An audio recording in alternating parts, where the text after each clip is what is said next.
Good morning dear students. अभी हम जो लेसन पढ़ रहे हैं उसका नाम है आर हेल्थ सर्विसेज।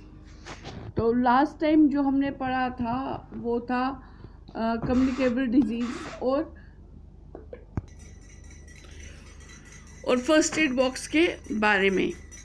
तो अब हम आगे लेसन पढ़ते हैं। Our teacher had already informed us in advance that a doctor had been invited to the school on that day. तो जो इनके स्कूल में हेल्थ मेला लगा था इस वर्ल्ड हेल्थ के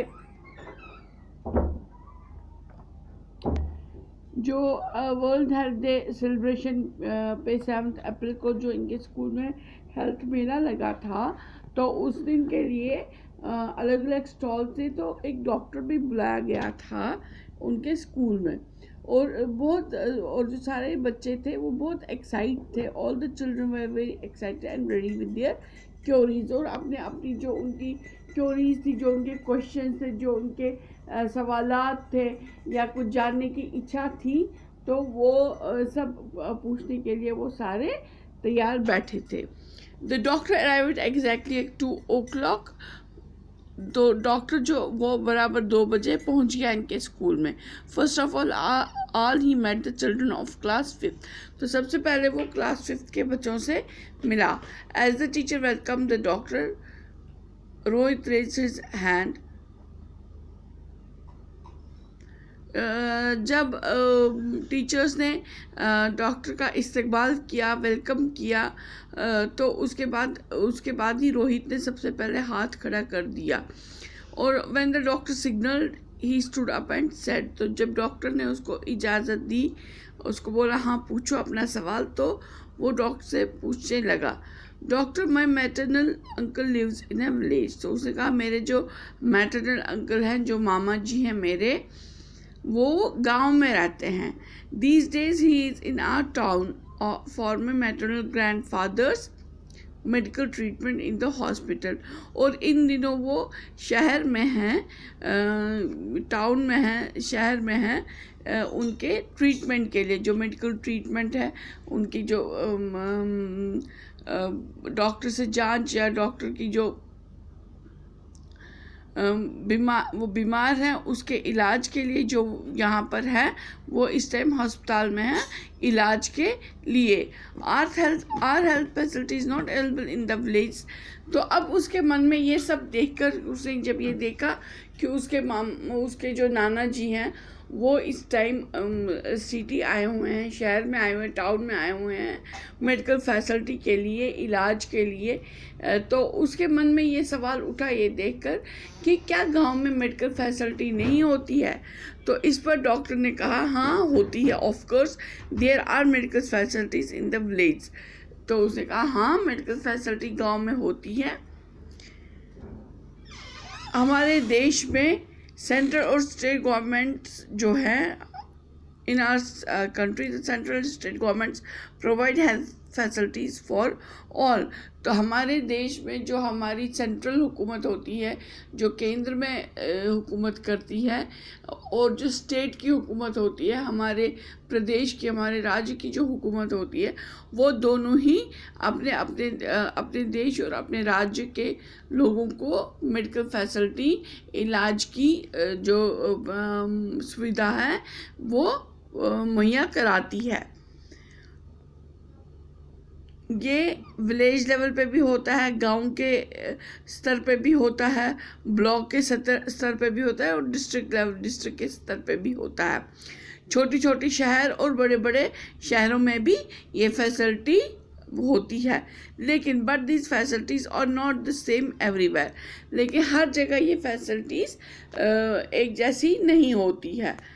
As compared to village, cities have better and more up-to-date medical facilities। तो अगर हम गांव की मेडिकल फैसिलिटी देखें, उससे ज़्यादा बेटर फैसिलिटीज़ शहर में होती हैं, क्योंकि शहर में बड़े बड़े अस्पताल बनाए जाते हैं, बड़े बड़े अस्पतालों में बड़ी बड़ी मशीनें लगाई जाती हैं, बड़े बड़े डॉक्टर वहाँ आते हैं। तो अब उसका क्या रीज़न है कि वो शहर में ही होता है, गांव में नहीं होता है, क्योंकि इसमें शहर में आसानी से ट्रांसपोर्ट भी मिलता है, आसानी से वहाँ पहुँचा जा सकता है, एक सेंटर में है, ठीक है, एक सेंटर में है वहाँ पर। तो एक सेंटर प्लेस, एक बीच में एक जगह मिल जाती है जहाँ पर कि आराम से सारे लोग पहुँच सकते हैं। आप किसी गांव में रखेंगे तो एक गांव वाले कहेगा भाई यहाँ पर है तो मेरे गांव में क्यों नहीं है।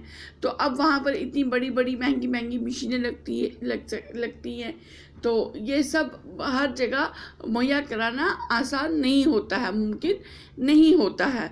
तो इस वजह से इसमें बहुत सारे वजूहात होते हैं जिस वजह से शहरों में ही इतने बड़े बड़े अस्पताल बनाए जाते हैं और उसमें इतनी ज़्यादा फैसिलिटीज़, इतनी ज़्यादा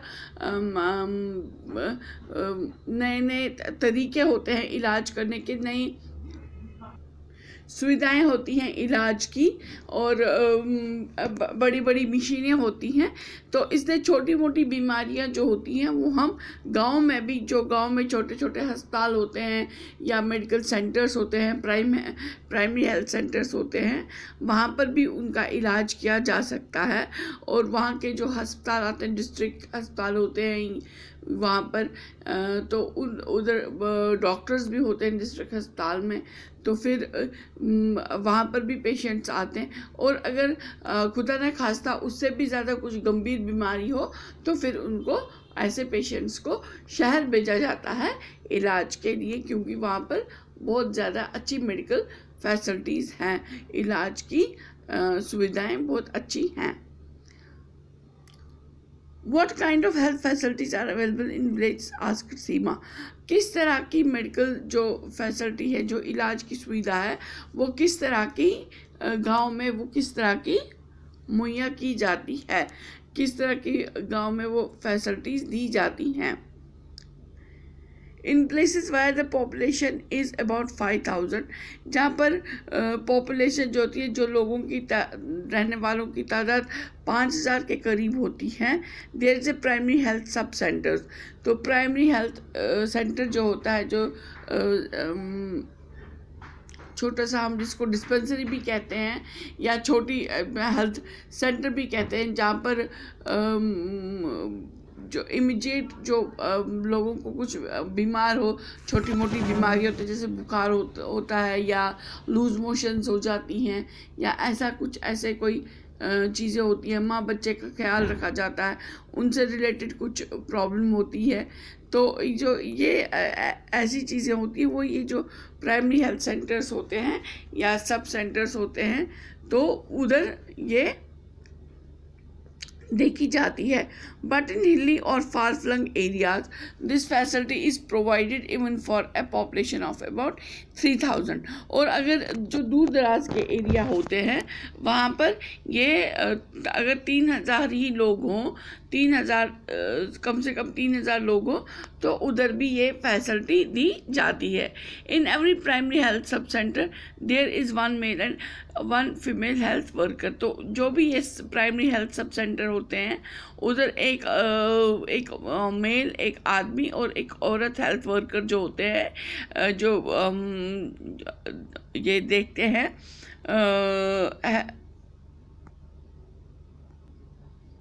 जो हमारे सेहत का ख्याल रखते हैं, जिनको कि मेडिकल की कोई ट्रेनिंग दी होती, छोटी सी ट्रेनिंग, डिप्लोमा वगैरह कुछ ऐसा किया होता है, मेडिकल की ट्रेनिंग दी होती है, जो कि छोटी छोटी बीमारियों को ठीक करने में या उनकी दवाई देने में वो ट्रेंड होते हैं, उनकी वो ट्रेनिंग होती है, वो ट्रेंड होते हैं उसके लिए, और वो ये सब उसका इलाज कर पाते हैं।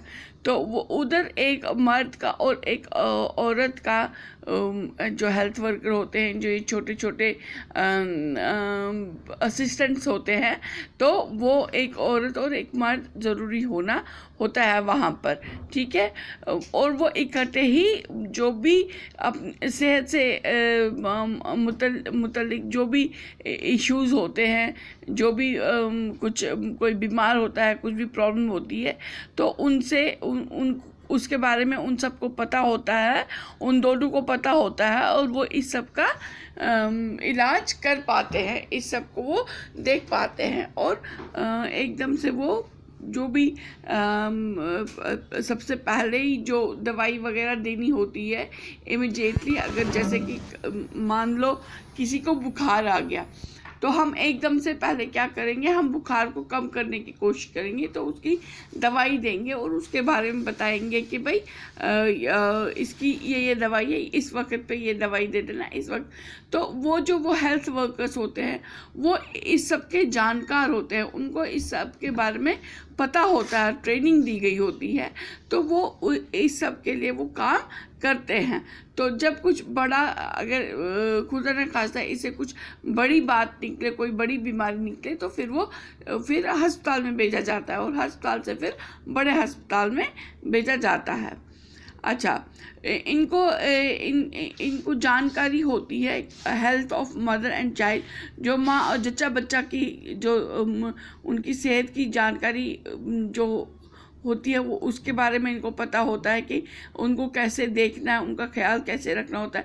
फैमिली प्लानिंग के बारे में पता होता है, और वैक्सीनेशन जो हम छोटे बच्चों को दवाइयाँ वगैरह देते हैं उसके बारे में पता होता है। और ऐसी छोटी छोटी बुखार, डायरिया, ऐसी चीज़ें जो होती हैं, ये ऐसी चीज़ों के बारे में उनको पता होता है। Thus they play an important role in providing health education to the community। और इस तरीके से वो एक बहुत ज़रूरी वो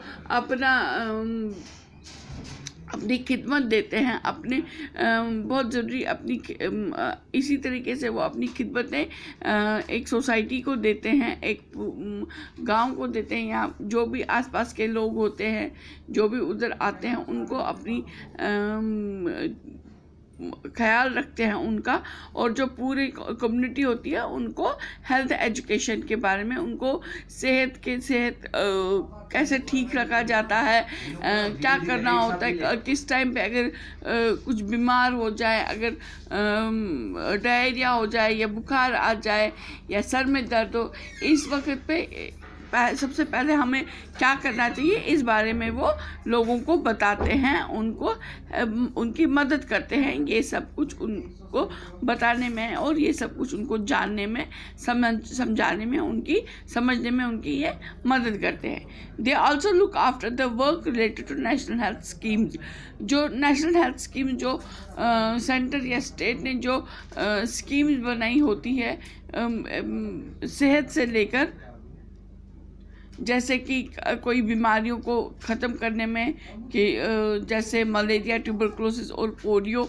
मलेरिया जो मच्छर के काटने से होता है, टीबी जो कि बैक्टीरिया से होता है, पोलियो जो भी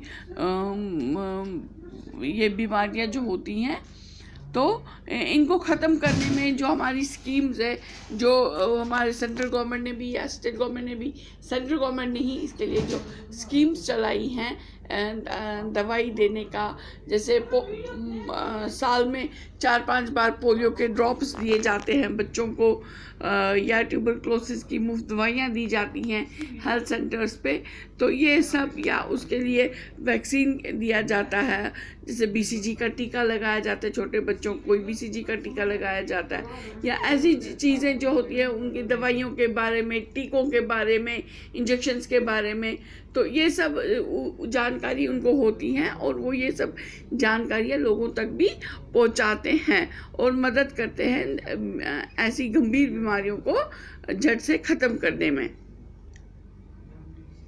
ठीक है बच्चों, तो ये हम आज हमने यहाँ तक के पढ़ा, तो आप भी देख लेना आपके जो आसपास जो हेल्थ सेंटर है, तो उस पर आपको पता ही होगा, कभी ना कभी हम वहाँ गए होंगे, तो वहाँ पर देख लेना क्या क्या फैसिलिटीज़ है, आप वो याद कर लेना, अपने से ही बैठकर एकदम आंख बंद करके सोचना कि जब आप वहाँ गए थे तो वहाँ पर आपने क्या क्या देखा था, तो उसकी एक लिस्ट बना लेना। अगर आप नहीं गए हो कभी, अपने पापा से, अपने अब्बू से, अपनी अम्मी से, अपने दादू से, दादी से कोई गया होगा वहाँ पर, तो या उनको पता होगा, तो उनसे पूछ लेना, उनकी मदद लेना ये लिस्ट बनाने के लिए कि उधर उस हेल्थ सेंटर वो उधर क्या क्या चीज़ें मुहैया होती हैं, क्या क्या होता है वहाँ पर, तो उसकी एक लिस्ट बना लेना। ठीक है बच्चों, तो ये आज आपका ये प्रोजेक्ट है, तो ये आप अपनी कॉपी पे ये प्रोजेक्ट करेंगे और नेक्स्ट वीडियो में हम इससे आगे पढ़ेंगे, ठीक है। तब तक के लिए अपना ख्याल रखिएगा। Stay home, stay safe. Okay, bye.